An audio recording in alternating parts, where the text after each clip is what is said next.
चार मोमबत्तियों की कहानी। रात का समय था। चारों ओर घुप अंधेरा छाया हुआ था। केवल एक ही कमरा प्रकाशित था। वहां चार मोमबत्तियां जल रही थीं। चारों मोमबत्तियां एकांत देख आपस में बातें करने लगीं।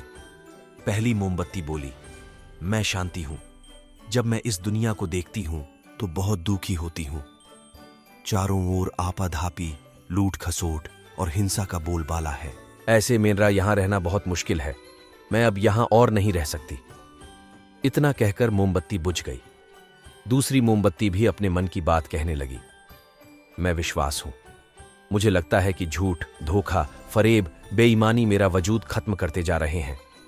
ये जगह अब मेरे लायक नहीं रही। मैं भी जा रही हूं। इतना कहकर दूसरी मोमबत्ती भी बुझ गई। तीसरी मोमबत्ती भी दुखी थी। वह बोली, मैं प्रेम हूं। मैं हर किसी के लिए हर पल जल सकती हूं, लेकिन अब किसी के पास मेरे लिए वक्त नहीं बचा। स्वार्थ और नफरत का भाव मेरा स्थान लेता जा रहा है। लोगों के मन में अपनों के प्रति भी प्रेम भावना नहीं बची। अब ये सहना मेरे बस की बात नहीं। मेरे लिए जाना ही ठीक होगा।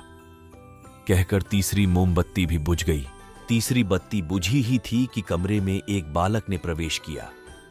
मोमबत्तियों को बुझा हुआ देख उसे बहुत दुख हुआ। उसकी आंखों से आंसू बहने लगे। दुखी मन से वो बोला, इस तरह बीच में ही मेरे जीवन में अंधेरा कर कैसे जा सकती हो तुम? तुम्हें तो अंत तक पूरा जलना था, लेकिन तुमने मेरा साथ नहीं दिया। अब मैं क्या करूंगा?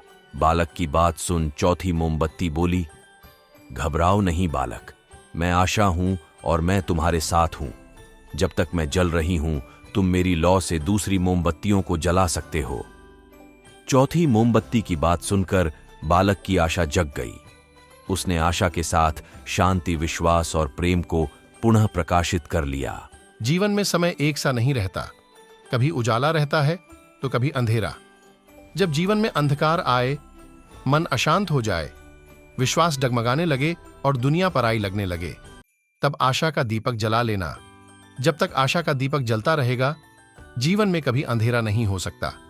आशा के बल पर जीवन में सब कुछ पाया जा सकता है। इसलिए आशा का साथ कभी ना छोड़े।